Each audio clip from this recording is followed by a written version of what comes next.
Okay, so once we're logged in, the first place we'll be directed to is our home page right here. And so you can see we have our home tab up here and we're currently on our dashboard.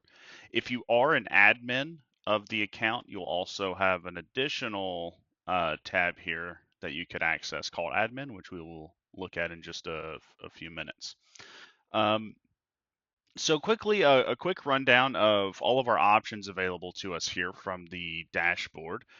So the first thing you'll notice is we have some basic metrics up here at the top, just to give you a quick high-level overview of how your inspections are performing and kind of where you fall in your compliance rating year to date. So this won't look at metrics before the January 1st of the current year. It only looks at year-to-date metrics. So your first one is your on-time closure rate. This is basically what is the percentage of inspections completed that were completed on time and not past due. Um, the second card here is open past due. So how many inspections are actually past due and haven't been completed yet? This doesn't account for anything that's been completed past due. It's only showing things that are currently open, right? So this is like a nice number to view whenever you first log in. Hey, oh, there's one or two or three inspections that are actually open past due. I should probably get in and get these knocked out. And then the last one here is just a nice overview of in the next 30 days, how many inspections are going to be coming due. This doesn't really care about the date or order of when they're due. It's just a general overview of, hey, in the next 30 days, I've got 4 inspections past due. I might need to look at those and make sure I'm planning accordingly to have adequate time to get these things completed.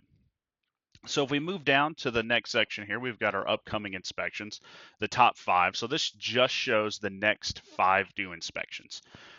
It as you can see here, they're kind of flagged to give some indication as to when they're due. Um, an orange flag basically says, hey, they're going to be due within the next 10 days. If there was any that were actually open past due, there would be a red that just said past due here, and they would be at the top of the list. And they'll coordinate with this here, right? So if you had one or two, then you'd have one or two red ones down here. Just a nice little indication. Um, the green ones are pending, so this just means, hey, they're going to be due in the near future, but they're not close to being due yet. So green is always good. That means you're on top of everything. And then orange is a nice indication that, hey, I've got to get these knocked out before they turn past due. And then on our right side here, we've got pending actions 0. So this is a section that will be populated with any tasks that are open that need to be completed by yourself. So you could be assigned a task. Say you have a user that's requesting access to a site, or you have a user that has submitted some task based on an inspection that needs to be completed.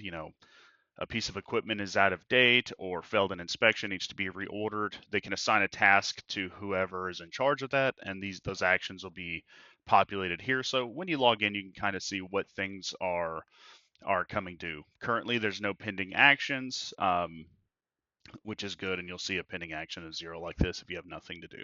But a nice little place on the dashboard to just kind of see what's in the queue to be completed.